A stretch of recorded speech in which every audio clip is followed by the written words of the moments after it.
Hey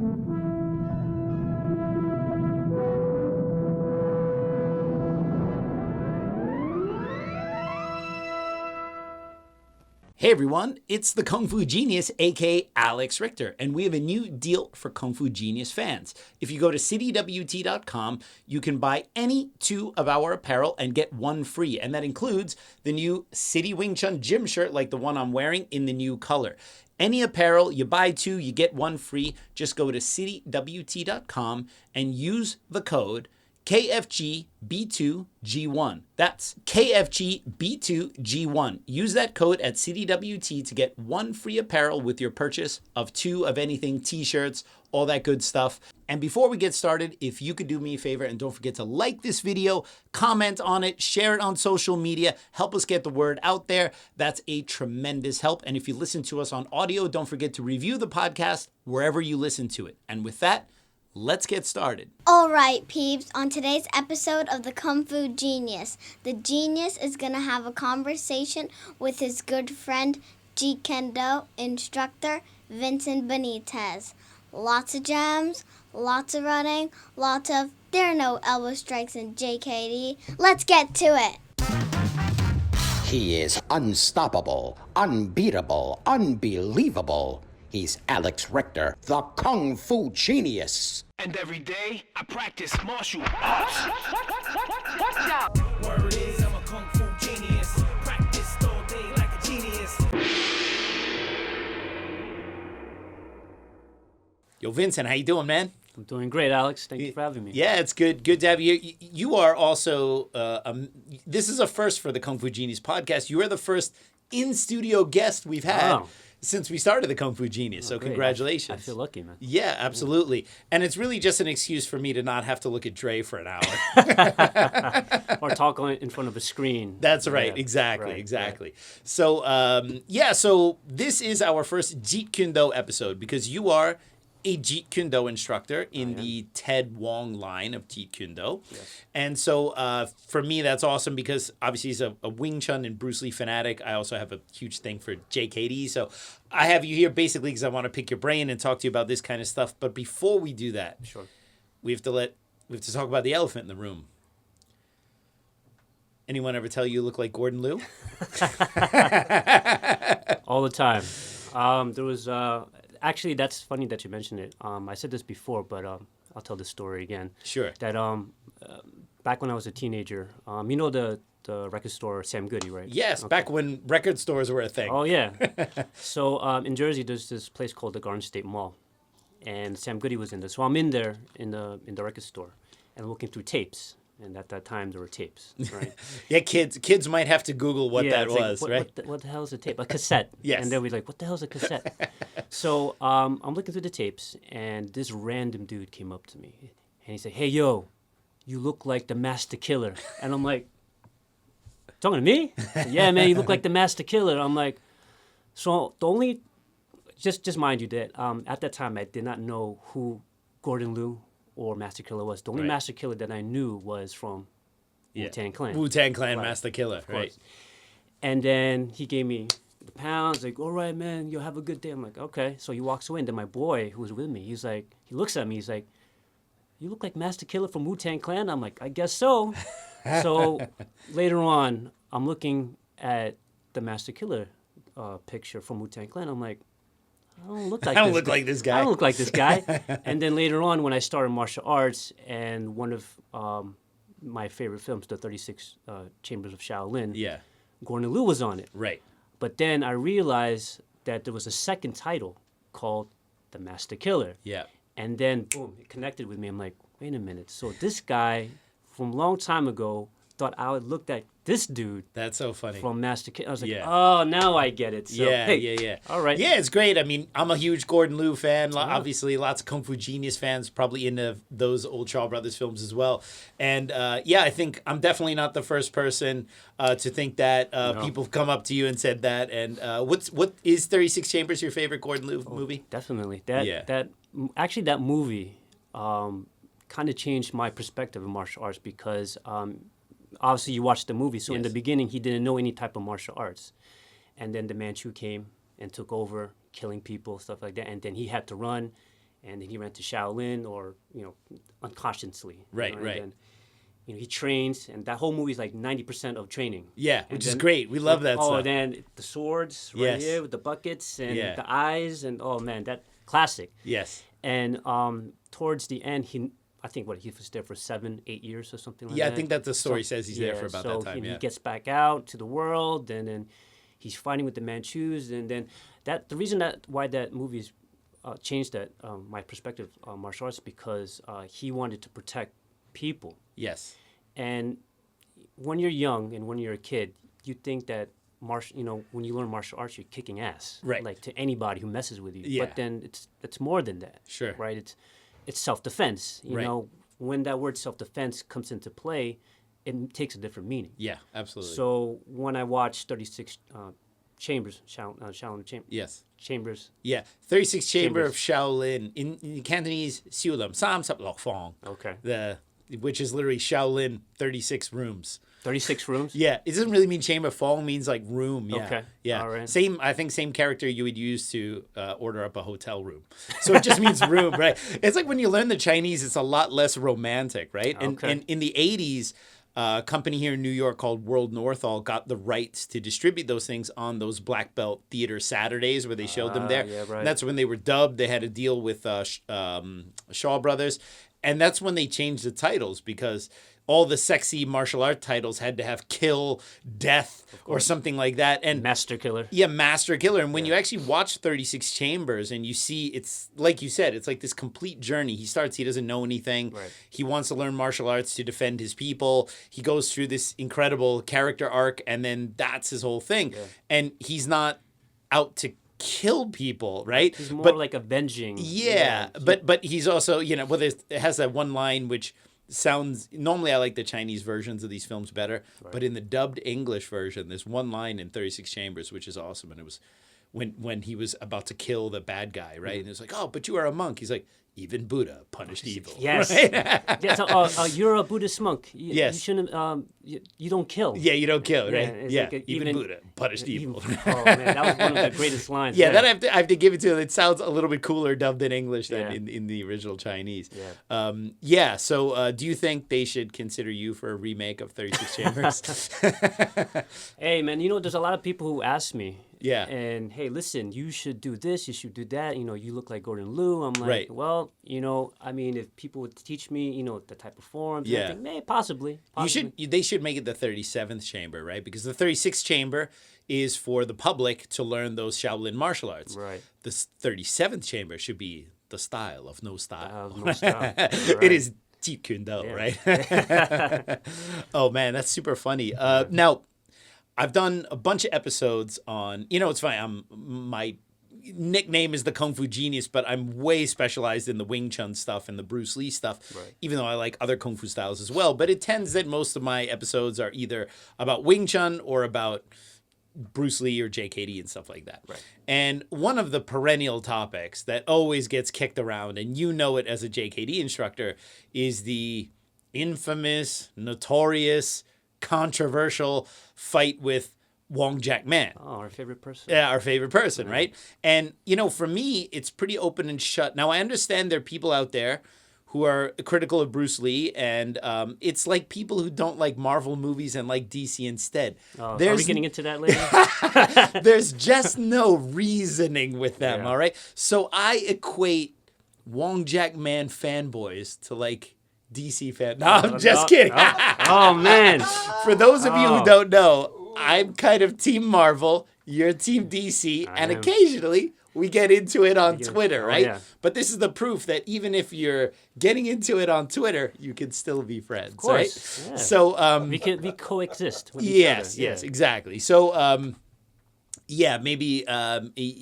maybe that's not a fair comparison, but there are people out there that they don't like Bruce Lee for whatever reason, or maybe they think he's overrated, overhyped, or whatever, and then they're going to pick on stuff like the 1980 article that they wrote in that magazine about Bruce Lee's hardest fight, which was like 7 years after Bruce Lee died. Then Wong Jack Man remembered that he had put Bruce Lee in a headlock 4 times or he just something like that. remembered Yeah, his memory seems to have gotten better over time. Yeah. And the thing for me about I wasn't there, you weren't there. We've talked to some people who know people who were there. Maybe I think you also talked to people who are actually there, right? Yeah. But still, you're listening to someone's recollection or whatever. But for me, when you look at what Bruce Lee wrote behind the scenes in like the letters, always referring to Wong Jack Man as the runner. The runner. All right. That's why lots of running, right? And then you also hear like how he talked about Wong Jack Man in that secretly recorded conversation with Daniel Lee, like these bullshit artists like Wong Jack Man, right? And you get the impression that Bruce was pretty dismissive of this guy after the fight because it was pretty kind of clear what happened. But there's this weird contingency, mostly in the Bay Area, of these super traditional kung fu people that want to pretend that someone with a mostly forms-based martial arts system beat someone who came from a street fighting and hardcore Wing Chun background, and which just sounds very difficult to accept. Now, I know you have some knowledge about what you've talked to some people. Yeah. You know about some stuff. So I told not my recollection, but like from what I heard, this is what I thought it was. I want you to talk about it. Well, from what I heard, the person that I actually talked to was Leo Fong. Now, Leo Fong was a student of Bruce Lee and James Lee. So he wasn't actually really there. However, he did call James and Bruce after the fight. So it's pretty fresh, still in Bruce's mind and James's mind of what happened. It's not like he called him the next week, hey, what happened? And then they have to start remembering. Yeah, of course. Right. So when I talked to Leo Fong, there was a seminar that my teacher was hosting him, and I saw him because we were all in the hotel. So I saw him at breakfast time, and he was by himself. And he had other people just eating, whatever. And then I'm like, no one's joining him. I felt bad. So I came up to him, hey, Leo Fong, can I sit with you? He said, yeah. So we're talking, and then I asked him, hey, listen, did you hear anything about this Wong Jack fight that Bruce fought? Right. And then he's like, yeah, I'll tell you the story. I'm like, oh, okay, all right. Pull up a chair. Yeah. So, all right. So he's telling me that, first off and foremost, that it wasn't about Bruce teaching the Guai Lo. Right. It wasn't. He wasn't fighting for the honor of teaching people that look like me.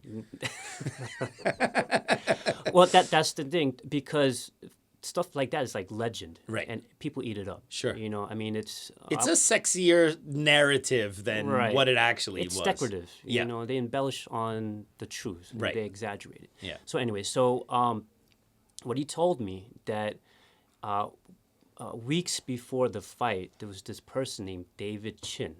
Now, David Chin was part of Wong Jack Man's camp, right? Now, mind you, what Leo Fong said as well, that Wong Jack Man was just a victim of circumstance because he wasn't the one who challenged Bruce Lee. The martial arts community chose Wong Jack Man. Right. So, however, when that fight materialized, it was because of this person, David Chin. Right. I heard that David Chin was more or less the instigator of that. And we even had someone named Derek Chin through Facebook with no relation, right? Which he had to say in there because that's a big problem. A lot of Chinese people have the same surname, right? And even he says like David Chin, no relation. He talked about that his father knew David Chin, and that David Chin essentially was the instigator for that. And you said something like, didn't Bruce Lee say something to David Chin, like, or something happened to him, it's your fault? That you got your friend killed. Right. Yeah. So in a way that Bruce knew that if anybody was going to come in his path, that was it. He was going to get destroyed. Right. So with David Chin, what he did, as what you said, he instigated the fight, went back and forth. Right. It's like, oh, Bruce Lee said this. And then Wong Jack Man's like, really? And then I'm paraphrasing. There's always that guy everywhere, right? It's just like high school. Yeah. Beginning of like first period, something happened. It's like, oh, whoa, and then all of a sudden it starts to build up, and then 3 o'clock comes. Oh, I'm going to beat this motherfucker up. And this is it. And meet me at 3 o'clock. And that's how it's kind of like a schoolyard fight. Yeah, right. Sure, but over weeks. Right, stuff like that. And then when the fight, the day of the fight came, there was like a rumor about a scroll being sent to Bruce like a day before, or a few weeks before the fight. And Bruce looked at the scroll and he was like, he threw it out. I'm like, I would have loved to see that scroll. Yeah, wait a minute. So if that was true, that might be one of the only factual things from Dragon the Bruce Lee story. Yeah. Right? Didn't he get some kind of scroll Some in there, scroll, some and then formalist he's walking challenge or through something? San Francisco, Yeah. and then he's like, he throws it on the table. What is this? What is Yeah. this? See, that is a true story. Yeah, of course. I mean, if it's on the screen, It must be it true. must be really true. Right, right, yeah. So, but what I heard, there was some sort of scroll, and Bruce just threw it away because, you know what? If he wants to fight, Yeah, just show up. just show up. Yeah, you know, that I'm seemed to not- be his attitude. Right. So that's probably why he told David Chin, is like, listen, you got your friend killed. This is it. You tell him to come here. Right. And we're gonna throw down. Yeah. You know. And then when they came, apparently, I don't know if you know this, but one of Bruce's students had a gun. I heard something Yeah, about that. so Right. something- Even in the Doug Palmer book, I think they had vaguely mentioned that. Yeah. Because if something happened, You gotta be ready. You gotta be ready. I mean, kung fu versus gun fu. Yeah, exactly. You know, so if something happened, then so apparently Linda was there. Right. James Lee was there. I don't know who the other person was, but apparently he was outside. Uh-huh. So I guess he was the one, like, he didn't want people. No one goes out, no one goes in. out, without, goes yeah, in, right? yeah. And then it was Bruce, and then Wong Jack Man and his people. Right. And then the fight happened, and then what I think probably Wong Jack Man thought what was going to happen with, they're setting up the rules. Bruce is like, F them rules. Yes, Yeah, yes. this is, you're coming to my school. You think that, Right. we're going to go throw down. Wong Jack Man probably thought they're going to circle around, do all this, Right, right. waving the hands. Yeah, stuff some like kind that. of friendly comparison, right? Yeah. And then what happens? Yeah. Bruce just tries to dart him in the eyes with his Yeah. fingers, go for the groin, Right. and then Chain punch him to pieces. him to punches, yeah. and then Wong Jack Man turns and starts running. Yeah, yeah. It's And good then- footwork. Good footwork. So Yeah. what Leo Fong told me, that in the school they had two doors, right? One going in, one going out.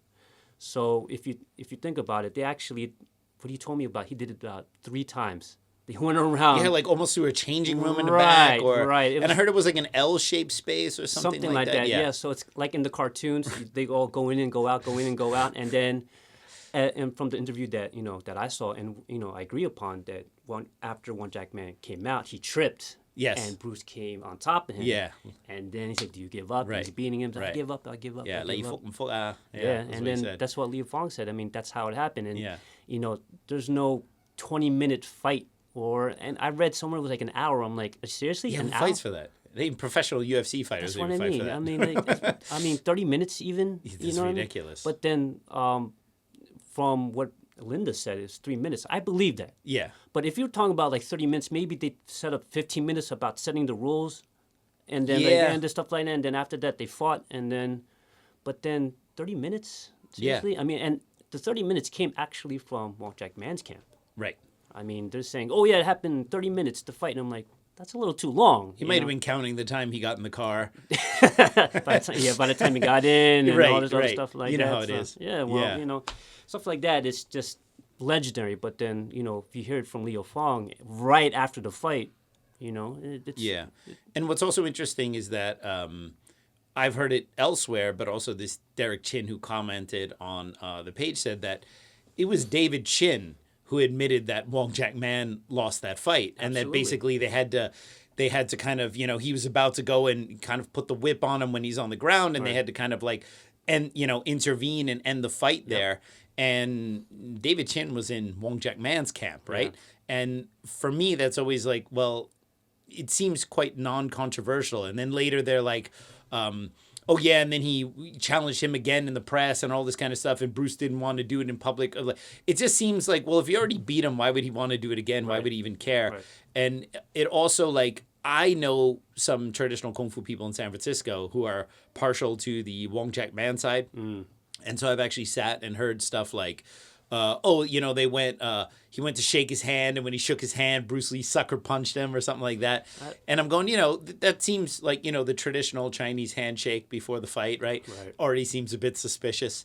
And, I don't know. It just seems like the strange thing for me is like the Wong Jack Man side has gone from like, he was using this movement and putting Bruce Lee in headlocks and all that kind of stuff. When he remembered. To Bruce Lee sucker punched him, almost like making an excuse for why he lost.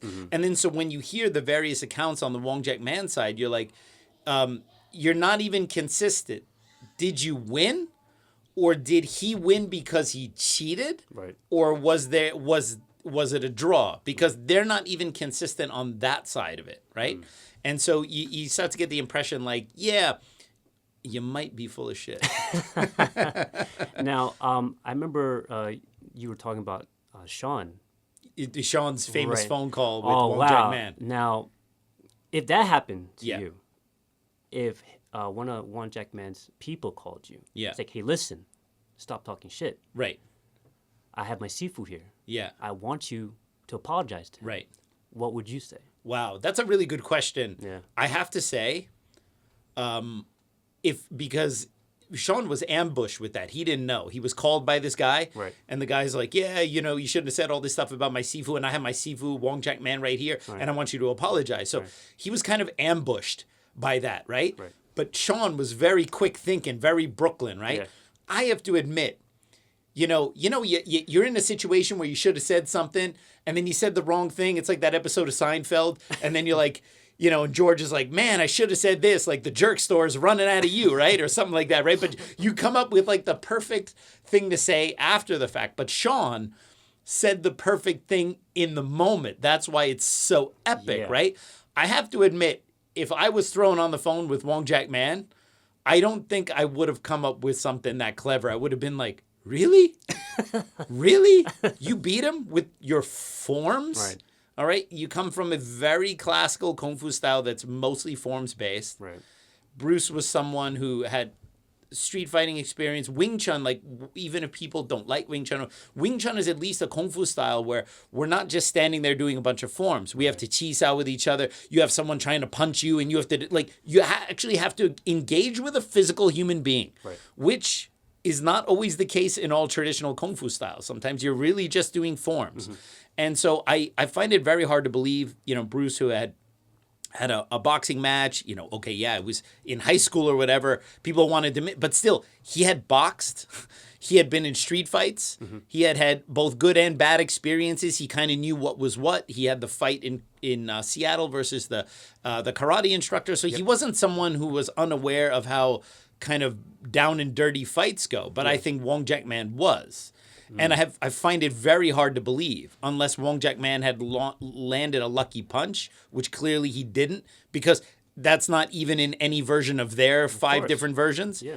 I find it very hard to believe he did anything to Bruce Lee, right? I don't think the fight, like if you could be a fly on the wall and see it and have a video of it, I think you're not going to see the final fight scene in Enter the Dragon between Bruce Lee and someone. You're going to see a real fight. Yeah. It's going to be dirty. It's going to be scrappy. It's Right. going to be unclean. It's going to be wild because that's what fights are. They're not these smooth choreographed things or correct, whatever, right? yeah. But I don't think you would have seen Wong Jack Man doing anything where you're like, oh man, this dude's good. Yeah. This dude knows what's up. Right. I doubt that very highly. But that's the thing too. Like, there's a lot of people who know Bruce, yeah. and I don't know if you heard that term from Jay-Z. I don't believe you. You need more people. So Wong Jack Man's people, where are they? Yeah. Where like, hey, listen, he won. Where's the bunch of people who's Yeah. saying that he won? I don't hear it. Yeah. I don't see it. Yeah. And then even if there was, where is it? It's always kind of murmured Yeah. on the side. It's never been like, hey, this is very clearly Bruce Lee did not win because Right. XYZ. Yeah. They're not even like willing to fully stand behind that story. It's always these kind of like, well, he put Bruce in a headlock and stuff But like that. did he win? Yeah, but I mean, it's like, how many people get put in a headlock in the middle of the fight? The fight keeps going, and it doesn't necessarily mean you win, right? what I mean. And so what? And also the funny thing for me is like, oh, is headlock part of like Law Hon Kun or whatever style Wong Jack Man did? Right. Is that a move? Because headlock is normally the clinch technique of choice for an amateur who doesn't know how to properly Right. clinch. I mean, if something happens, People put each other in headlocks. It's a right. sign. I mean, most proper grappling, most Brazilian jiu-jitsu people, the headlock is the most amateur hour thing you could do Right. in grappling, right? So it's like, so he's just basically admitting to being extremely amateur in street fighting by having to put him in a headlock, right? If that even happened, right? So the joke is like, would he mess up Bruce Lee's hair? Well, if he did that, I don't know. I can imagine why Bruce Lee would be salty. He was definitely cared about his image, right? Well, of The course. hair out of place could have Yeah. pissed him off, right? Yeah. Then it would have been like dragging the Bruce Lee story. He'd finally, and then he would come and then he would do the classic Wing Chun backflips and everything like that. You know, the stuff the classical Wing Chun, right? I'm sorry, I have a question. So yes. You're telling me that Dragon the Bruce Lee story isn't real? No, yeah, I'm telling you it's 100% real. Yeah. Yes. 1,000% real. Yes. Oh, okay. Forget Matt Pauly's book, Dragon the Bruce Lee story. I'll go for that. Yeah, so, you know, wanted to beat that dead horse again. What would you say? You still didn't answer the question. So I would probably be like, okay, can you explain to me what happened from your perspective, right? Which is not as slick of a thing like, you know, if you keep talking shit about Bruce Lee, I'm going to continue the beating Bruce Lee started on you in 1964. Really good, yeah. That was the best. That was the best. And Sean was always so apprehensive about telling that story because I believe his Sifu called him Steve Golden because Linda had called because Wong Jack Man's lawyers had called. And so, you know, which is funny because a defamation of character lawsuit is nearly impossible to win.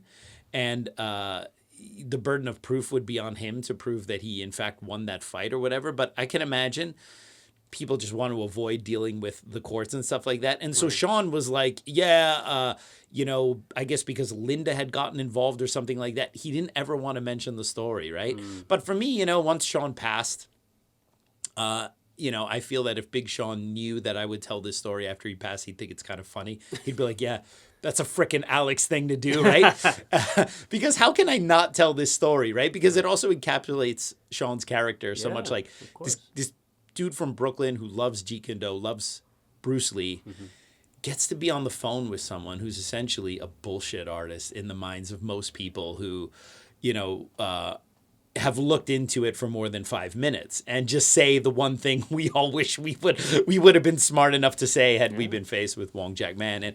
And it's also, I think, kind of funny that then The Birth of the Dragon, that movie, kind of gave him and his BS side of the story a second wind kind of late in life. Now he's a Shaolin monk and all this kind of stuff. Oh, by the way, that's 1,000% true. Birth of the Dragon. All right, you should watch that one. Yeah, I have to admit something. As much as I'm kind of a Bruce Lee nerd and I kind of watch and read all things really BruceLee, I have refused to watch Birth of the Dragon. Wait, have you watched it or you? I have not. You have not watched it? I have not watched it. You know, you're like my teacher. My teacher said the same thing. He said, he because, you know, he's a Bruce Lee historian. Yeah. And he's like, he knows for a fact this story is not. Well, the trailer was enough for me, and I had seen a couple reviews of it, so I know about some of the plot points. Right.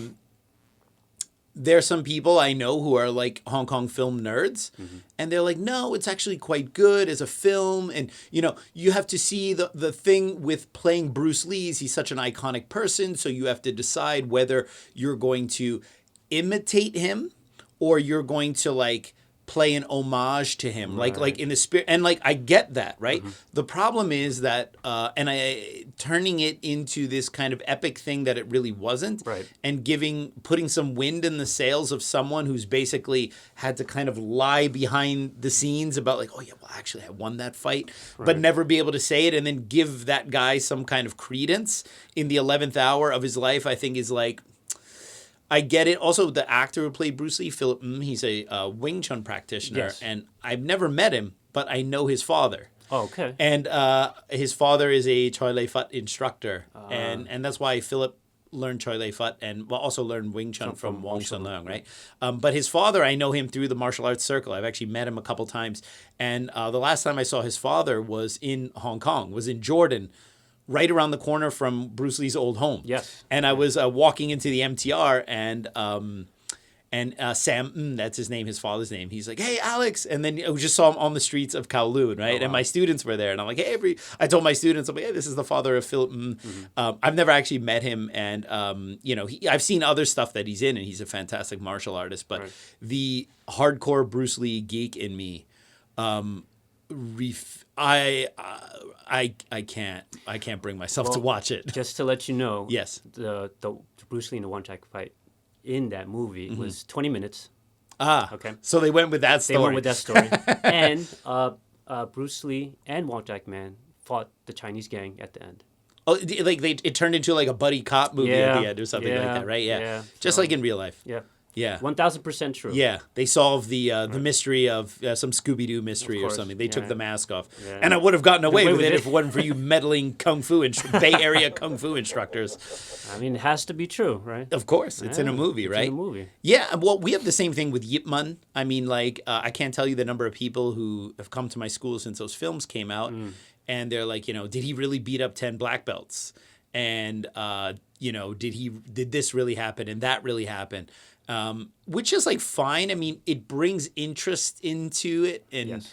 it brings people in the door. And every time a new IP Man movie comes out, and yes, I know his name is Yip Man, all right? But people come in and they're like, oh, I saw the movie about Yip Man. I saw that movie IP Man. And they say that in the same sentence. And I go, what? Do you not understand? Like, because this ip spelling is been a bit troublesome. But, it's difficult because as a martial arts instructor, it brings butts. It brings butts through the door. Okay. Sometimes figuratively and literally. Okay. And so it's good for that. But there's a fair amount of re-education you have to Yes. give people. So I suppose it's kind of a good thing. It's like, okay, you came here because you saw the movie. Now let me teach you what he was really like, Right. as far as I understand, and give you an idea of what he actually did, right? I also think that the re-education is Yeah. very important because when I have a couple of students and they tell me, oh, so Bruce wrote the book when he was flat on his back and like dragon, and Right. I'm like, no. After Wong Jack Man Wong- broke his yeah. back with the flying sidekick. Right. Yeah. All right? So in the dungeon. In the famous front of the Kung full- Fu Battle Dungeon in San Right. Francisco. In front of the 4 elders. Yeah, those guys. They're still around. They're still alive, by the way. 1000% true, by Yeah, the way. they're still alive, by the way. They're old as hell Of right course. now, though, man. Yeah. Yeah. But they're still regulating challenge matches. Still don't want any of the Westerners to no. learn Kung Fu. No, Yeah. they're stuck in that timeline. there. Yeah. Well, I mean, for me, that's also like, obviously Bruce had some demonstration at the Sun Sing Theater. He Yes. ended up, insulting the entire contingency of the Bay Area traditional Chinese martial arts intelligentsia. Got upset because he said some salty things about the efficacy of their forms in combat. So they got upset. But the funny thing for me about that whole thing is then the spin that Bruce Lee, the challenge was because he was teaching Westerners and the Chinese didn't want that, right? So first of all, Bruce was not the first Chinese instructor to teach non-Chinese, not by a long shot. I think Ark Wai Wong in Los Angeles, whom Dan Inosanto, believe also he learned from later. Yep. Ark Wai Wong was teaching people, I believe, in the 30s already in Chinatown in LA. And so it's also kind of ridiculous because you know how tribal martial arts are. And we'll get into this a little bit. Even within JKD, you have your tribes. And in Wing Chun, we got our tribes. And if you're in this tribe of Wing Chun, you don't give a flying crap what the other tribe is doing outside of like maybe this tribe likes to talk ish about that tribe. Right. But it's even more that way between the Kung Fu styles. There is no such unitary thing as Chinese Kung Fu as a collective. That our Chinese Kung Fu secrets cannot be taught to Westerners because the people from XYZ style, they might not teach Westerners because they have all the secrets. Right. But if the ABC style is teaching Westerners, they go, ugh, that crap style is being taught to Westerners. They're watered down already. They're not going to fight for the honor of Chinese as a collective because they're not going to stick their necks out for that and potentially lose. Right. The idea that Chinese Kung Fu was a unitarian collective thing, that they would fight for the honor of all Chinese Kung Fu, most Chinese Kung Fu people, forget them not even liking the other Kung Fu style. The biggest hate in Chinese Kung Fu is always within the same family. It's always, we are Hong Kong and those Hong Kong people over there, let me tell you about them, and that Hong Kong person, that Wing Chun person or whatever. So the idea, Kung Fu styles don't even get along with their own style, all the sub-lineages. Yeah. Forget fighting for the honor, and they wouldn't even do it for the other Wing Chun guys, right? So that whole story doesn't even make any sense.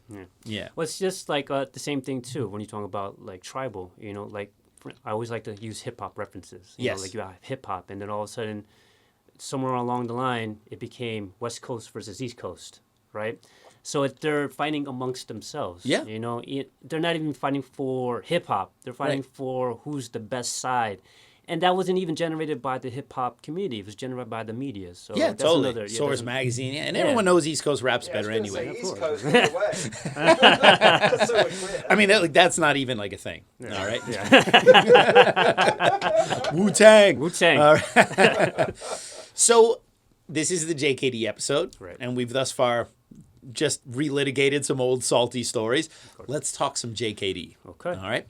So when I was young, before I even learned Wing Chun, I had all the Bruce Lee fighting series books. Okay. And that was kind of my first introduction into like, okay, this is the style Bruce Lee does. It's called Jeet Kune Do, and I had all 4 books, and I read them. And as someone, I just did Taekwondo as a kid. I didn't know anything about hand techniques or anything. So most of my preliminary ideas about striking with the hands, because Taekwondo was all kicks, I learned from those books. So like the straight lead and the vertical, I was just copying it, and I kind of like tried to teach myself out of that. Right.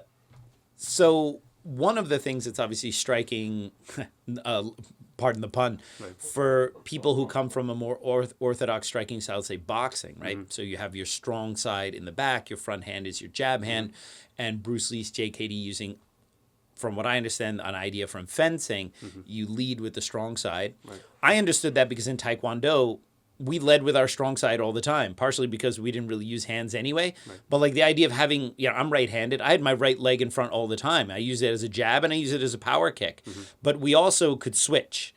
And so for me, growing up, all the striking I did was like, we can use both leads interchangeably.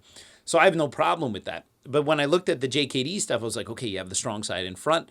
And I felt that was really, really super cool. But I wonder, most styles have an orthodox, like boxing, kickboxing, or whatever. Do you address that in your training? Like for JKD, so it's like not just kind of like 2 guys in a right lead all the time, right? So can you talk a little bit about the issues of having a right lead versus the orthodox and versus same side? Just let's break down some of those things. Right. So what you said about Bruce investigating with the stance from fencing, that's correct, because when he went to Hong Kong, he read his brother's fencing books. Right, Peter. So, right? Peter. Yeah. So he got that idea.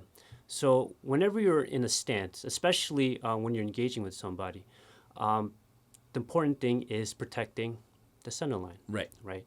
So with Wing Chun, because you have your hands in front of you. Right. Right. So with Bruce's idea was to have the center line away from the opponent. Right. Now, when we're talking about fencing, I always tell this to my students because they ask me the same questions, like why don't we have our right hand in the back? Right. So the reason why the lead hand, which is called the attacking hand, is because it's closer to the target. Right. And they're saying, oh, but how can you generate power? It's like, well, you could still generate power from the hip. Right. Right. And there's body mechanics behind it. So you have, the heel, the rear heel, that I always emphasize with my students to keep it always up, and then, the torque of the waist, and then the power line. Now the power line is very important, because if you don't have a power line, and if you have a broken power line, you're not going to have the most efficient impact. Now with power line, you're also talking about like bottom 3 knuckles through the bottom, everything like that. So what I always teach my students, that the power line is very important, because if you have one straight power line from your shoulder all the way down to the last knuckle of your fist, it generates some sort of piping effect. So meaning like if someone was running to you, and then you execute that straight lead punch, it's like running into a pipe. Right. The straighter the tool or the weapon is, the more powerful it becomes. Right. Like running into a solid 2x4 or something like that. Yeah. Correct. So, but if, for instance, if the hand, especially with the wrist, if it's bent, and you only have those 2 knuckles facing in front of you, or using the 2 knuckles instead of the 3, your power line starts from the wrist to those 2 knuckles. So you have a small power line that can be penetrated by the person you're actually really hitting. Right. Because of the fact that now your power line ended at a particular area where it starts in an area where it is very small. Right. So long power line versus a small power line. Right. Obviously what's going to win. Sure. The long power line. Right. Right. So it's also when we're in that stance, especially with the right hand forward, it deviates from what we do. So when we talk about the center line, we can also use the rear hand, right? But in the Tao Jeet Kune Do, it says, and also in John Little's book too, it's also written that it's 90% lead, 10% rear.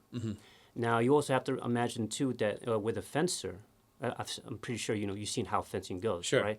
So when they're engaging with each other, they don't. In order for them to get to each other, they use their lead to attack. Close like right? grab, yeah. They don't switch their foil. Right, And then to the backhand, go crossbody. Right, so yeah. that's the idea of what Bruce was trying to convey.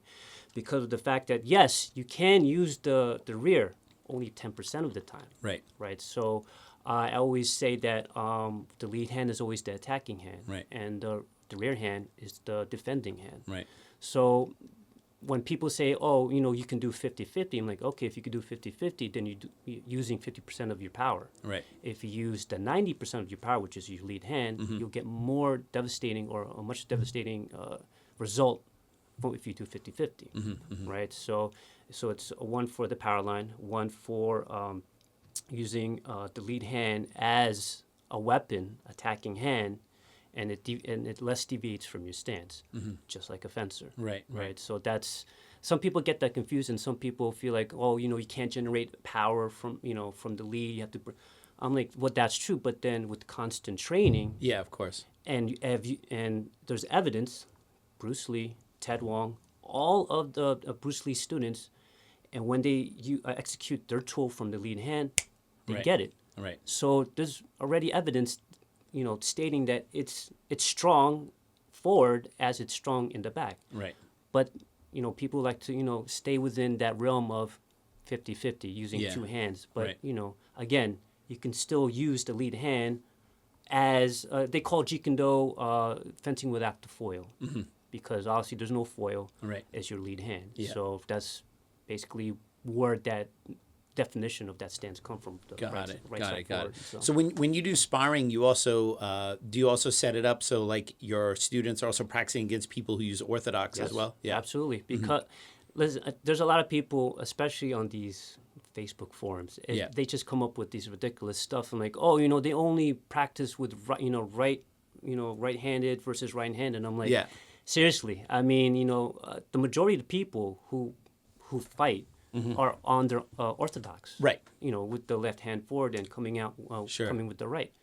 But then, we practice against that. I have left-handed fighters Yeah. in my school. I mean, I don't, listen, you have to be in your right hand so everybody can be the right hand. No. Right. I tell them, listen, if you're a left-handed fighter or you write with your left hand, you're going to train in your left, in your left stance. Right. And then it gives the people, whoever's in the right stance in my school, a chance to fight with a person who's opposite stance of them. Sure. So, I mean, it's also, too, I always have all my other students just, I have them switch, all right, so they train with one person for, maybe a minute. It's like, okay, switch, and then they find another person. So Right. they get used to having another person in front of them with a different Yeah. power. Constantly changing. Constantly Yeah. changing to adapt. Right. Because the fact that sometimes when you get into a fight, and here comes this dude's boys, and then all of a sudden you have to fight all of them. So Sure, it has to be sure. all about adaptability. Right, So- right. Yeah, I think that sometimes people might make that mistake because a lot of traditional martial arts, which Wing Chun is also a traditional martial art. Usually, if you go to those types of schools, the sparring is always against the same style. So if you go to a Taekwondo school, understandably, it's Taekwondo versus Taekwondo. If you go to a kickboxing school, it's kickboxing versus kickboxing, or judo versus judo. And a lot of Wing Chun schools, if you've I have in my new Chisao book, I have a section there where I made a joke. I have like a space alien head, and I said if an alien had come from another planet and Right. witnessed the Wing Chun class, let's say in Hong Kong, and had to report back as to what is this thing about, they would think, well, they stand in place for about 10 minutes and move their hands around for some kind of warm-up reason, and then they just lock arms for the rest of the time, and then they constantly try to do the same combination to each other, and that's it. And there would be very little that alien would report back in terms of like, oh, was that even a fighting style, or is that some kind of exercise thing, Yeah. right? Because a lot of modern Wing Chun schools, they focus so much on Chi Sao that you would almost think they're not teaching Wing Chun, they're teaching Chi Sao. Right. And there's no like, okay, well, if someone throws a punch at you, do you assume you're just going to get into Chi Sao every single time? Right. And that's a problem, I think, that's plagued with a lot of traditional martial arts. And Wing Chun traditionally style was supposed to fight against the other Kung Fu styles. Mm-hmm. But what do most Wing Chun people do? They do Chi Sao. And how do they compare with each other? They compare with Chi Sao as if they're training to have a Chi Sao death match with someone in the 11th hour of their life, right? Mm-hmm. And so I think that there's this common fallacy that people assume, well, JKD advocates the right lead, so all of their sparring must just be against the same style. Mm-hmm. And in my Wing Chun school, most of our sparring is one person is Wing Chun, the other person is not. Right. The other person is coming at you with different types of punches, trying to grab you, trying to do all this stuff so you know how to deal with it. And I think I would assume that that's also what you guys do as well, absolutely. because that's how you prepare. We go against people, who try to grapple us, right. Especially, there's this thing, where I have a scenario where, they have the hands up and all of a sudden they go down. Mm-hmm. For the change takedown. levels. Yeah, change levels. I mean, unfortunately, people try to imitate that in the street. Yeah. And it's just like they see it on TV, they're going to do it in the street. And right. then, and it's kind of weird that sometimes they win. Because, they're going against a person who doesn't know how to fight, but then, they try to imitate whatever they see on TV. And then their best GSP imitation. Right. Yeah. So, I always prepare all my students to realize that there are two fighters. One who's really skilled. Yeah. That would do a lot of footwork, a lot of punching, and the average Joe that just swings wildly until you get hit or somebody or he gets hit, whatever like that. Yeah. So those are two different type of people that you're going to come across. Yeah. All right. But also, art of fighting without fighting. Right. So you could just talk your way out of it, stuff like that. But if something happens and they start going for it, then we train for both type of fighters. So. Absolutely. It's funny what you said, like even the average person, let's say, who doesn't know much still might do something because they're imitating like what they saw in MMA. And I think I talked about this on the last episode. Like, I grew up in the 80s, and, back in the day, if someone didn't know martial arts but claimed they knew martial arts, what did they do? They did some shit they saw out of a movie, right? Yeah. They would howl like Bruce Lee and do a ninja dive roll and like do all this stuff and go wave their hands around, and then some dude would just either wrestle them or knock them out with one punch. Or they just do themselves by themselves. Yeah, exactly. They would slip, fall down, whatever, right? And nowadays, if someone doesn't know martial arts, the template that person is usually copying from is probably MMA. So, he's pretending to know something, fakes a couple boxing combos, and then goes for a fake takedown, right? Yeah. And even if that person doesn't really know how to do that stuff, they could kind of half-ass imitate it in a way that could be problematic for someone who doesn't train against different types of prospective attacks, I suppose. But don't get me wrong. The people who actually swing wildly, I mean, if they have some street fighting sense, I also train my students just in case the person who's swinging wildly has a weapon, stuff like that, because they're probably swinging wildly just to distract you to the point where when they get into a range where they can touch you, then they pull out the weapon. Yeah. That's something that, a lot of people think that, oh, no, there's not going to be any weapons. I'm like, you may never know. Yeah, of course. I mean, it's something like little as like a paperclip or a pen. Yeah. They could just take out their pocket. Sure. Actually, I have to take mine out of my pocket. But that's the deal. I mean, you have to expect that this person in front, they know how to fight. Yeah. Even if they're skilled, even if they're not. Right. And if they have some sort of weapon, you have to expect that they have a weapon. Yeah. But put them down first. Yeah. And then, get out. And I think people who practice martial arts don't realize how difficult it is sometimes to deal with someone who's maybe not very highly skilled, but is really swinging for the fences with 100% power and anger and everything, because they expect certain types of sanitized patterns. Like, okay, the guy comes at me with a recognizable boxing pattern or a 1-2 and a kick or a kick and then this, and then the dude just starts windmilling like a maniac, and you're like, what is going on? Yeah. And if that's the first time you're seeing that, it can be almost like a kind of a shell shock. Here's the thing. When it comes to JKD politics, all right, you ever see that meme with Michael Jackson where he's eating the popcorn? Yep. All right, so that's me, because I don't have any skin in the game with Jeet Kune Do politics, right? I have plenty of nonsense on the Wing Chun side, so sometimes I'll be on the facial books or I'll be on whatever forum or whatever, seeing something, and I see some JKD people going back and forth, right? And I'm just like Michael Jackson in Thriller, eating the popcorn, right? And I remember reading something which I had brought up to you that there's some factions within JKD that are like, there are no elbow strikes in Jeet Kune Do. Right. But I very vividly recall reading in Bruce Lee's notes about using all these type of things. There are elbow strikes in Wing Chun, which Bruce Lee had learned. And also I have vividly seen photos of Bruce Lee doing elbow strikes on the heavy bag. So can you answer this definitively? Are there elbow strikes in JKD?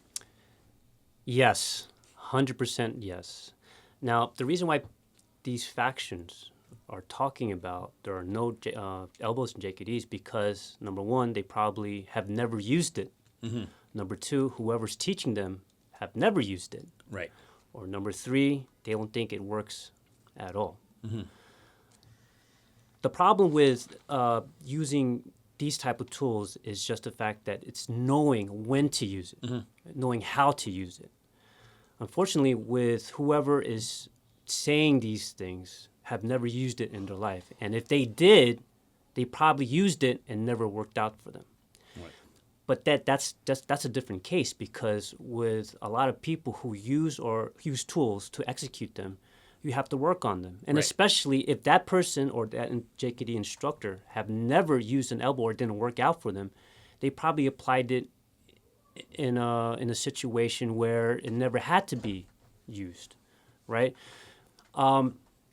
There are type of ranges that Jeet Kune Do uses, and one of the ranges is our close range, and elbows are one of the tools to use in close range. Right. Right? And when you disregard a tool, all right, you're limiting yourself. Yes. You know what I mean? So it's just like bullets in a gun. Right. You know, let's say there's like a Desert Eagle. They have five bullets. You take away 2 bullets because you don't think those 2 are going to work, but the 3 are going to work. Right. You're just limiting yourself. Yeah. You know what I mean? I mean, a Desert Eagle is pretty heavy. Right. Okay. But then those 3 bullets, you think that might work. What if it doesn't? You could have used those other 2 bullets. Hence, if you could use that, say those Right. were elbow, it could have, put that person down, or it could have ended the fight. Yeah. But if people believe that there is no elbows in JKD, they're surely wrong. Yeah, it's also kind of weird too. Like it seems like a strange thing to brag about. Yeah. Because it's like, well, I understand. Let's say to a certain faction, maybe they think they can handle everything with the straight, lead kick to the knee and the straight lead, right? Well, if you can end all your fights with those movements, great. But it doesn't take a lot of imagination to imagine a situation where you're in an elevator and someone just comes up to you and they move and you're in elbow range, and are you going to say, I don't have this movement in my style? Right. Like it literally doesn't make any sense. Well, that's actually what you just said. It doesn't make any sense, because that's a definite tool that you have to use, Right. because of the fact that if you can't use like a punch, Right. use an elbow. Yeah. Right. Excuse me. That's okay. So what people usually do, especially with other factions, they would like to use a finger jab to the eye, Right. a kick to the groin. They think it's just gonna end everything. Yeah. But then they're only going against a person, from what I think what they feel that they're going against is just the average person who doesn't know how to fight. Right. What if a person they go against is skilled? This is what I was telling you before. We go against a person who's skilled and go against a person who's an average Joe just swinging off the gates. Right. But what if this person is skilled and you throw a finger jab and he backs up, and then he comes in with another attack and you try to kick him in the groin and he backs up, Right. and then he's doing footwork, and what's going to happen next? Yeah. All right, and then all of a sudden he closes the gap on you, and now you're in a position where you can use your elbow, but you can't. No elbow strikes at JKD, no JKD, bro. right? So All right. you could have used that elbow to end the fight, but what happened? Now Yeah. you're on the floor bleeding, and I mean, listen, the reality of combat is using everything in your toolbox, right? Punches, kicks, anything. If you're limiting yourself, then you shouldn't be in martial arts at all. I'm Yeah. just being real Yeah. about it. I mean, Absolutely. I'm sorry. Go ahead. Yeah. No, I was going to say, like, and if you're in the heat of the situation and suddenly you're in a position where the only logical way to hit this person is with an elbow strike, you'd probably do it anyway because of our instinctual, Yes. our instincts to survive. Right. So sometimes I feel like some of those things, like, okay, maybe, for example, if someone puts you in a bear hug, frontal bear hug, you put your hands on their face and you do that classic like double push them away, right?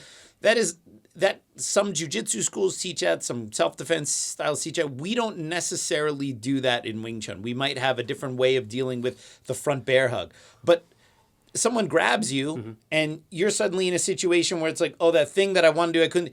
You might very well just put your hands in someone's face and start pushing it away and start trying to punch, even if that's not something that you explicitly train in your style, because there's also this whole, well, now you're going off of instinct. And then to think like, no, I don't need anything like that, and I'm not even going to think about it. It's like you should at least sharpen a tool in case you need it. Yes. And it doesn't, but there's also people in Wing Chun who say that Wing Chun doesn't have elbow strikes, even though it's in our second form, Chum Kyu. But they're like, no, this is the Lansao hand just for testing your structure while you're turning. I'm like, okay, you can also test your structure while you're doing an elbow strike. But I always tell my students that there's a difference between winning a fight and surviving a fight. All right, because like winning a fight, you're going according to, your ability to just win, just to do whatever you can. But surviving a fight, you're doing everything that you can. Hand strikes, elbows, anything, scratching, all the stuff, weapons. That's surviving a fight. Right. Winning a fight and surviving are two different things. Running, Wong Jack Man, Eagle Claw. Oh yeah, we could just call it the Wong Jack. We just call it the Wong Jack Man. Lots of running involved. Lots of running. That's the best footwork. Get that cardio. In Wing Chun, normally when we advance, we keep the same leg in front. We essentially do a shuffle step, but we do occasionally step through with the back leg when we have to close a big gap. We call it a passing step. And here we always make a joke. When you have to run away, we call that chain passing steps. So Wong Jack Man was using the chain passing steps again, because you can't just say he was running. The Kung Fu people are going to be like, no, he was using the dragon up on two legs the clouds technique. There was a thing that when Bruce attacked Wong Jack Man, he actually turned around and flailed his hand. Yeah, like nicked him or something. Like a finger fan or something like that. Nicked him in the face or something like that. Yeah. And they're like, that's one of our styles. That's what we do in Wong Jack Man. I'm like, he was just trying to get the hell out of the way. That's just straight up survival street shit. That's not like, you give that a Kung Fu name after the fact is stretching it a little bit, right? Yeah. So since we kind of just tiptoed a little bit around some politics and stuff. Right. Again, I'm Michael Jackson in Thriller eating that popcorn. I don't have any skin in the game, all right? So concepts versus original JKD, all right? This is the big, the people who want to practice Jeet Kune Do according to the way, whatever that means, that Bruce Lee did it during his lifetime, versus the people who want to take a quote-unquote conceptual approach and integrate other martial arts and do a bunch of other stuff that maybe doesn't really have a lot to do from a technical perspective with what Bruce Lee did. So I'm going to eat popcorn now. I want some. Yes. All right. So people have to realize that when Jeet Kune Do was created, it was just Jeet Kune Do. All right. Along the line, after Bruce passed away, it split into two. Now, I'm not blaming anybody, but why did it split into two? Why is there an original JKD and why is there a JKD concepts, right? So people saying they want to learn JKD the way that Bruce was teaching it during his lifetime. And there's a lot of people who want to learn JKD from a conceptual standpoint where it's a philosophy, JKD concept is a philosophy of martial arts. So, we bring this martial arts here, we bring this martial arts here, and you have your own JKD. The reason why there's a big fight over it is because from an original JKD standpoint, JKD concept is something that Bruce was never teaching. And with the JKD concept, people are saying is, yes, they're saying that's what Bruce would have done. And I'm like, okay. Right. If that's what he have done it, he would have wrote that in his notes, right? And then they'll say, oh, but, he has the drawing of Savat people, and then he has the... Okay, but realize they're just drawings. Right. All right?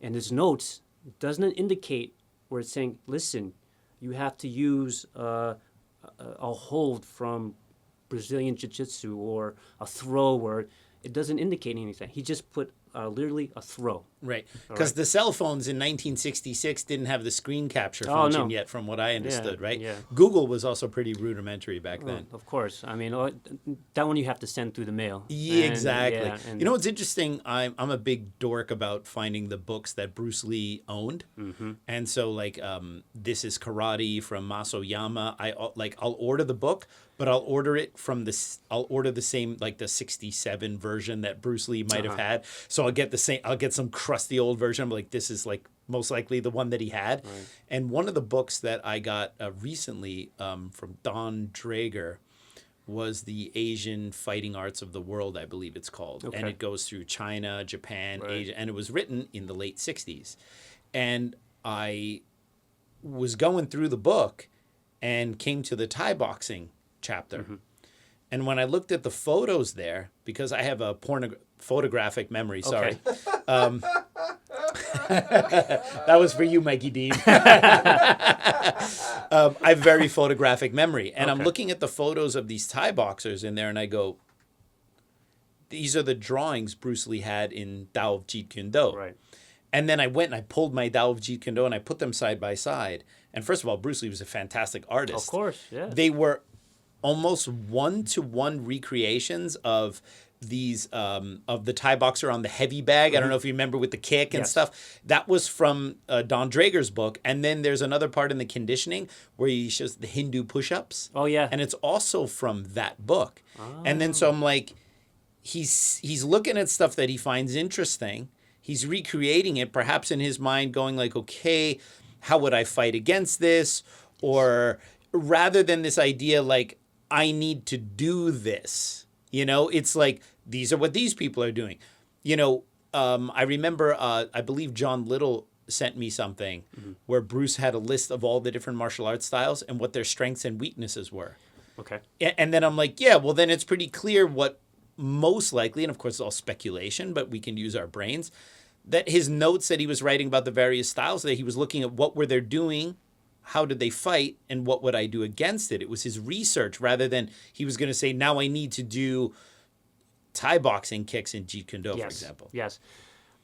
Good thing that you brought that up is because people believe that because Bruce apparently drew all these drawings, Thai boxing, wrestling, and all that stuff like that, they believe, unfortunately, what JKD concept people believe, is that Bruce had to study all those styles to become a better fighter.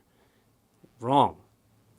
What he was doing, and what you just said, was that he was training to fight against it. I mean, listen, when people say, yeah, so-and-so taught Bruce Lee. Everyone's taught Bruce Lee, by the way, yeah. And then, but no one's asking, okay, how long did he train with this person for? How long? When people say, Jean LaBelle taught Bruce Lee judo. Right. Okay, how long? Yeah. You know what I mean? And it's not disrespecting, Jean LaBelle. It's just the fact that, how long? Yeah. People are saying that, Jesse Glover taught Bruce Lee judo. I'm like, well, there's that one photo, that proves it. But then, okay, if that's actually really true, how long? Right. How long? And then we'll say, maybe a few months. I'm like, so you're considering Bruce Lee as a student for a few months, right? I mean, there's a lot of JKD students from Bruce who worked with Bruce Lee, only studied with Bruce for 6 or 5 months. Right. Do you consider them as a student? Right. You know what I mean? And then you have people like Ted Wong, Dan Inosanto, who trained with them for years. Yeah. Versus 5 or 6 months. I mean, come on. Seriously, I mean, just because he drew this in the book, or obviously Tao Jeet Kune Do wasn't Bruce's plan, but I thought he made it when he was injured with his back, right? I thought when he was in the bed and he was getting rotated, and Linda he was in traction, and Linda was going to write that for him. Yeah, 1000% true. Yeah, that definitely happened. That definitely happened when it was raining. Yes. Yeah, right. Yes. So, but when people see that type of illustration, like people try to, they try to. It's confirmation bias. Yeah, confirmation, correct. Yeah. It's all confirmation. Like, yeah, so, he studied all these martial arts, and this is what he's going to be doing for JKD. No. You also have to remember, too, that Bruce was the type of person who wrote everything. Yeah. You know, we all know he did. But Yeah. then he was also into a lot of things, the science of the human body, Right. right? The body mechanics, all right? So that's why Jeet Kune Do, I'm not saying, I'm not being biased, Right. but that's why Jeet Kune Do is set apart from all the other martial arts, because it uses the science of the human body, Right. the body mechanics, physics, right? And whenever I'm teaching my students, right, I'm not pulling a Muay Thai kick and teaching them Muay Thai kick. I'm actually helping them use their body mechanics for a particular kick they can execute properly, Right. with power, right? There are some with JKD concepts, they don't fully understand the science of the human body, so that's why they take parts from other martial Right, arts. right. That's my opinion. Yeah. If I get flamed for it, No, be it. here's the thing. You're not going to get flamed for it because it's my podcast. People are okay. going to throw shit at me in the comments. Like, yo, Kung Fu Genius, what do you mean? What are you saying that? Like, yo, was I the one who said it? they're gonna come for me. They're gonna Yeah. look for me on Twitter. That's and right. That's right. They're gonna come after you. Well, I mean, look, I think one of the big things with politics is that I think it's a mark of an educated person to be able to listen to other viewpoints Right. without either having to accept them or not accept them. Like, just listen to it, all right? And you can go, okay. And I think what usually gets people upset about something is that there's sometimes a kernel of truth in the exact opposite viewpoint that they hold, and that makes them feel uncomfortable. So then they usually have to then go back and find some ad hominem personal attack against the person you learned or the people you learned from to avoid actually discussing that as an issue, right? And I can guarantee you that on the concept side, there are people who can explain that in a very thoughtful and meaningful way that they might say, well, it could make sense for these reasons, and you can listen to them and you can judge it on the merits of those things. But most people get upset because you said something that's different than the thing I always hear, and not realizing that it's like you're offending me because you're saying something that I don't agree with, and my solution to that is to say something you don't agree with, and that's going to solve it. Yeah. Because if I say it louder, then everything will be fine, Oh, right? Yeah, but it's okay. Don't worry about it. I'm the one that's going to get shit in the comments. So I think to wrap it up, we did bring it up a few times in this episode, and that is the endless source of Bruce Lee inspiration and knowledge, which is Dragon the Bruce Lee story. Oh, yeah. And so I've toyed with the idea. Maybe we'll do it first for my Patreon supporters, and then maybe if people really want it, we'll make them pay a lot of money for it. Sure. I think we should do, from opening credits to end credits, commentary of Dragon the Yes. Bruce Lee story, Let's right? do it. I said let's do it. And discuss everything that's like not true in that movie, everything that is absolutely fake, and then the one or two things that are real will be like, yeah, that happened. That happened. Right. The scroll and that then we at never the end saw. We'll say, anyway, it's a 1,000% true.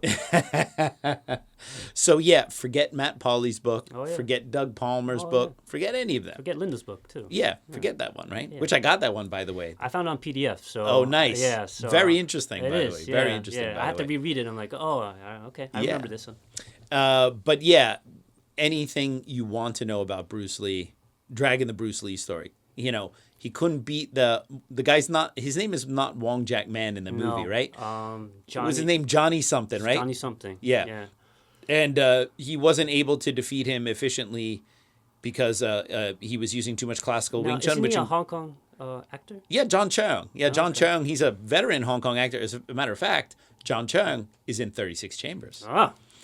Yeah, in fact, I believe, it's been a while since I've seen it, the scene when he's fighting, when, Sante, Samtak comes out and he starts whooping everyone's ass. Right. There's a scene where he catches all the lanterns. And then Oh. he fights that. That's John Chung. Really? Yeah, that's Oh, John Chung. okay. Minus the Jerry curl long hair. that He had pretty good hair. Yeah, He that he pretty had good hair. in Dragon Yeah. the Bruce Lee story. He was also in Double Impact, by the way. Yes. He was a very, very minor role, and also minor role in Bloodsport. Okay. Yeah. But I think one of my favorite. So John Chung, he was also at one point he was kind of like a Shaw Brothers. I'm not gonna say second fiddle, but he was. He wasn't like the main dude, but he was in he had one film in particular that I remember because it was a Snake in the Eagle's Shadow ripoff. And I believe it was called Snake in the Monkey's Shadow. And it starred Chung. And it was, Hong Kong is always like, if one thing is popular, they make 80 ripoffs of that thing until that lemon is squeezed. Bruce Lee exploitation. Yeah, Bruce exploitation. But same thing, like when Drunken Master came out, then there was so many Drunken Master movies that came out. Did one, a Drunken Shaolin Monk. Drunken Mantis, I think, right? But I have to double. But even if he didn't do that, but even in Heroes of the East, Lau Kar-leung played a drunken master, and then Gordon Liu learns that from him to defeat one of his opponents, right? So Chung, is an old salty veteran of those movies, and super super cool. So I think that'll be a lot of fun to actually do that commentary on that. So and now you have a podcast. Why don't you tell the listeners a little bit about that? Yeah, the podcast is called the Nucleus Initiative. The majority of what we talk about is Bruce Lee's Jeet Kune Do. We do interviews. I interviewed my teacher, Sifu Richard Torres, the other week. And basically we just talk about, the issues and even the movies type of deal, media type of deal surrounding Bruce Lee, or even just martial arts. So if anybody wants to check that out, that's at anchor.fm/The Nucleus Initiative. And obviously, you're also teaching JKD. You're doing it both online and in person. If people want to find out about your Jeet Kune Do classes, how do they get a hold of you? I teach Jeet Kune Do in Rochelle Park, New Jersey. They can find us at www.fistofinterception.com. We train every Wednesday, 7 p.m. I also teach a kids class at 6. And like what you mentioned before, I also teach online classes. So if anybody wants to get me on that, they could go to that website. Hey, man, this was so much fun. We'll definitely have to have you back. And good to see you. And thanks for being our first in-studio guest. Thank you for having me. All right, KFG fans, I need you to settle the debate. Original Jeet Kune Do or Jeet Kune Do concepts? In the comments now. And I'll see you guys next time. Word is I'm a kung fu genius. Technique speaks for me, not lineage. Forget Jet Li, cause I'm the one. Many call me seafood, but to you I'm sea gung. And I produce masters. You surpassed us. Your kung fu stiffer than corpse and caskets. City Wing Chung is the house I built. Violate the gate and your blood gets spilt. Alex Richter, always the intro one. Okay. All right, peeps. Hold on. Wait. You got to give a little break in there because I have to cut it, right? I want you to do it loud and do it with power, okay? All right, ready? Don't put your hands on here. I want your hands up, all right? Yeah, I want you like you're trying to tell the whole world, okay? All right, I mean, they don't have to be here, but just... All right, now you look like the police are telling you to put your hands up. Okay? All right. All right, peeps. On today's episode of the Kung Fu Genius, the genius is going to have a conversation with his good friend, Jeet Kune Do instructor Vincent Benitez. Lots of gems, lots of running, lots of there are no elbow strikes in JKD. Let's get to it. All right, good job. They could find us at www.fistoffury. Fist of Fury. What's up, Dre? What's up? Okay.